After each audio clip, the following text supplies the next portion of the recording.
ఏసే మార్గం నేను విడువడు ఎడబాయడు. ఈరోజు దేవుని వాగ్దానం. హల్లెలూయా. అందరికీ ప్రైజ్ లార్డ్ అండి. ప్రతి ఒక్కరికి వెరీ గుడ్ మార్నింగ్. ఎంతమంది అయితే ఉదయకాల వాగ్దానం వింటారో సిస్టర్స్ అండ్ బ్రదర్స్, ప్రతి ఒక్కరు దేవుడు మిమ్మల్ని మీ కుటుంబాన్ని దీవించి ఆశించును గాక. మీరందరూ హ్యాపీగా ఉండాలని మనసారా కోరుకుంటూ ఈరోజు మీ జీవితంలో మీ కుటుంబంలో దేవుడు గొప్ప అద్భుతం జరిగించాలండి. ఈరోజు ప్రతి ఒక్క మనుషులు మిమ్మల్ని దగ్గరగా చూడట్లేదేమో, అంటే మరి నిజంగా దేవుని ఒక కార్యం చాలా బలమైందండి. మరి ఈరోజు చాలా మంది అనుకుంటుంటారు కదండి, ఏమని దేవుడు నా పక్షంగా లేడు అని అనుకుంటున్నారా? అయితే దేవుడికి దగ్గరగా మీరు ఈరోజు ఉన్నారండి. ఈ వాక్యం ద్వారా దేవుడు మీకు చెప్పబోతున్నాడు ఏంటంటే, మిమ్మల్ని ఆశీర్వదించబోతుండో, సమస్తాన్ని దేవుడు ఇవ్వబోతుండో. చూడండి, కొలొస్సీయులు 2:3 బుద్ధి జ్ఞానము సర్వ సంపదలు ఆయన యందే గుప్తములై ఉన్నవి. హల్లెలూయా. ఏంటంట అండి? సర్వ సంపదలు కదండి ఆయన యందే గుప్తమై ఉండే. ఈరోజు దేవుళ్ళలో దాగి ఉన్న జ్ఞానం మీకు ఇవ్వాలని కోరుకుంటా ఉన్నాడు. హల్లెలూయా.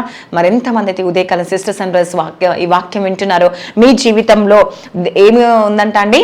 జ్ఞానం కొద్దుగా ఉందా? ఆస్తి తక్కువ ఉందా?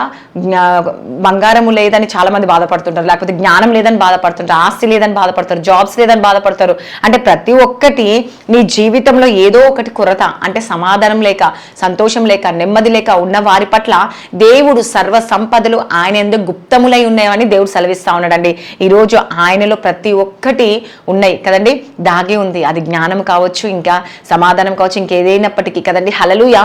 ఈరోజు నీ జీవితంలో ప్రపంచం అంతా నేను ప్రశ్నిస్తుందేమో ఈరోజు ఏమని, కానీ దేవుడు ఏం చెప్తున్నాడు? నీకు సమాధానం ఇవ్వబోతుండండి. అందుకే బుద్ధి జ్ఞానము సర్వ సంపదలు ఆయన ఎందుకు గుప్తం నా దగ్గర ఉంది కదండి. ఈరోజు చాలా మంది మనుషులు మీకు సలహా ఇస్తూ ఉంటారు, ఏమని, ఇలా చేయాలి, అలా చేయాలి, అలా అంటారు. కానీ ఎప్పుడైతే నువ్వు దేవునికి దగ్గరగా ఉంటావో, ఎప్పుడైతే దేవునికి దగ్గరగా జీవిస్తావో, అప్పుడు దేవుడు నీ జీవితంలో కార్యం చేయడం మొదలు పెడతా ఉంటాడు. ఎందుకంటే జ్ఞానము విజ్ఞానము కదండి, తెలివి తేటలు ప్రతిదీ నీకు ఏది కావాలన్న సమస్తము, నిధులు కావచ్చు, ఏదైనా దేవునితో వస్తాయండి. హల్లెలూయా. ఆ దేవాది దేవుని నువ్వు అడిగినప్పుడు ఖచ్చితంగా నీ జీవితంలో గొప్ప అద్భుతం చేయబోతున్న ప్రియ సహోదరి సహోదరులు, ఈరోజు ఎంతమంది అయితే చాలా మంది జ్ఞానం కోసం బాధపడుతుంటారు. నాకు జ్ఞానం కొద్దుగా ఉందని కదండి, జ్ఞానం వెతుకుతూ ఉంటారు, డబ్బును వెతుకుతూ ఉంటారు కదండి. మరి కొంతమంది మనుషుల దగ్గర వెతుకుతూ ఉంటారు, లేకపోతే ఇంకొందరు మరి చదువు ద్వారా నాకు జ్ఞానం వస్తుందేమో, చదువు ద్వారా నాకు సంపద వస్తుందేమో, లేకపోతే అని చెప్తా ఉంటారు. కానీ వాక్యం చెప్పుతుంది ఏమని, సమస్త జ్ఞాన నిధులు ఆయన యందే గుప్తములై ఉన్నాయి. హల్లెలూయా. దేవునిలోనే ఉన్నాయండి. ఈరోజు నీకు క్రీస్తులోనే దొరుకుతుంది. హల్లెలూయా. ఎంతమంది అయితే ఈరోజు విశ్వసిస్తున్నారా, నమ్ముతురా, ప్రార్థిస్తురా? అయితే దేవుడు ఖచ్చితంగా నీ కార్యం జరిగించబోతున్నాండి. ఎందుకంటే మీ సమస్యకు సమాధానం దొరకట్లేదా ఈరోజు కదండి? నీ కుటుంబంలో శాంతి లేదా, లేకపోతే నీ పరిచర్య విషయంలో అలాగే నీ సమస్యలకు పరిష్కారం దొరకట్లేదా? మరి దేవుడు చెప్తున్నారు, ఈరోజు నా దగ్గరికి రా, నీకు కావలసిందంతా నా దగ్గర ఉందని దేవుడు సెలవిస్తుండే. హల్లెలూయా. మరి ఎంతమంది అయితే ఈరోజు ఉదయకాలం ఈ వాగ్దానం వింటారు సిస్టర్స్ అండ్ బ్రదర్స్, ప్రతి ఒక్కరు ప్రియ సహోదరి సహోదరులు, ఈరోజు ఈ ఉదయకాల సమయంలో దేవుడు నీ జీవితాన్ని మార్చబోతున్నాండి. నీ కుటుంబ సమస్యల నుంచి విడుదల కలిగచేయబోతున్నాయి. ఎందుకంటే బైబుల్లో మరి ఎంతమందికి, చాలా మందికి బుద్ధి లేదు, జ్ఞానము లేదు కదండి, తెలివి లేదు. కానీ ఎప్పుడైతే మరి బుద్ధి లేకున్నా, జ్ఞానము లేకున్నా దేవునితో అంటబడి ఉన్నారు కాబట్టి, క్రీస్తులో ఉన్నారు కాబట్టి వారికి సర్వ సంపదలు కదండి నిలబెట్టుకున్నారు కదండి. హల్లెలూయా. జ్ఞానము లేకున్నా కూడా దేవుడు నిలబెట్టుకున్నాడండి. వాళ్ళకి డబ్బు లేకున్నా దేవుడు నిలబెట్టుకున్నాడు. ఎందుకంటే ఆయన ద్వారా ఆయన వాళ్ళందరికీ దొరికింది కాబట్టి ఈరోజు నీవు కూడా, దేవా నా జ్ఞానము లేదేసు ప్రభా, బుద్ధి లేదేసు ప్రభా, తెలివి లేదేసే, ఆస్తి లేదు, అంతస్తులు లేవేసా, కానీ నువ్వు నాకున్నా వేసు ప్రభా అని ఎవరైతే ఈరోజు దేవుని మీద ఆధారపడి ఉంటారో దేవుడు ఖచ్చితంగా సెలవిస్తా ఉన్నాడండి.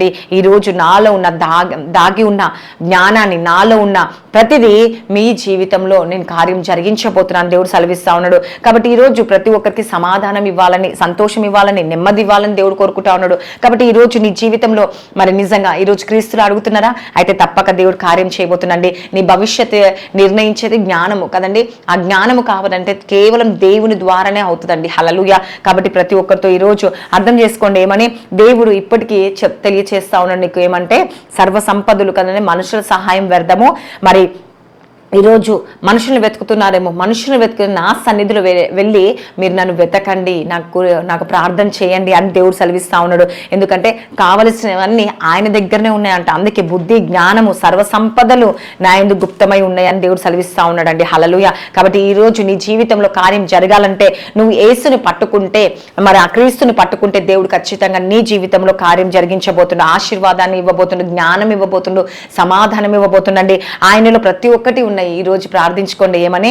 యేసయ్యా ఈరోజు నాకు జ్ఞానాన్ని ఇవ్వండి యేసుప్రభా. ఈరోజు మనుషుల ఆలోచన కాదు యేసుప్రభా, నా ఆలోచనలు కాదు, మనుషుల ఆలోచన కాదు, నా బంధువులు, నా స్నేహితుల ఆలోచన కాదు, నీ ఆలోచన చొప్పున నీ జ్ఞానము ద్వారా నేను నడుచుకోవాలని కోరుకుంటున్నాను యేసుప్రభా. ఎంతమంది అయితే ఈరోజు అర్థం చేసుకుంటున్నావో, అర్థం చేసుకొని ప్రార్థిస్తున్నారో దేవుని అండి. యేసయ్యా ఈరోజు నన్ను అర్థం చేసుకో యేసుప్రభా. ఈరోజు నన్ను ఎవ్వరు అర్థం చేసుకునే వారు లేరు యేసయ్యా, నీ నామంలో మేము అడుగుతున్నాం యేసుప్రభా. ఎంతమంది అయితే ఈరోజు ప్రార్థిస్తున్నారండి.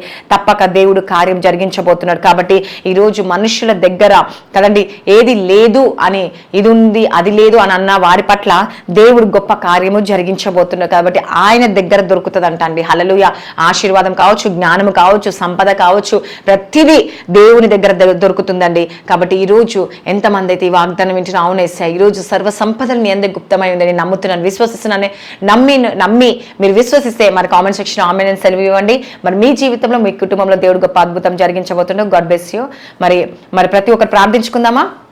మరి ఎంతమంది అయితే ఈ వాగ్దానం వింటా ఉన్నారో ప్రతిరోజు మీ రిక్వెస్ట్ని తెలియపరుస్తుంది. మీ అందరి కొరకు మేము ప్రార్థిస్తున్నాం. మరి కామెంట్ సెక్షన్ మీ రిక్వెస్ట్ని కూడా తెలియపరచండి. మీ కొరకు మేము ప్రార్థించబోతున్నాం. మీ జీవితంలో దేవుడు గొప్ప అద్భుతాన్ని జరిగించబోతున్నాడు. కాబట్టి ప్రార్థించుకుందాం. స్తోత్రం పరిశుద్ధ ఆత్మడ యేసుప్రభు. ఎంతమంది ఉదయకాల వాగ్దానం వింటున్నారో వారి జీవితంలో, వారి కుటుంబంలో గొప్ప అద్భుతం జరిగించండి, మేలు జరిగించండి యేసుప్రభు.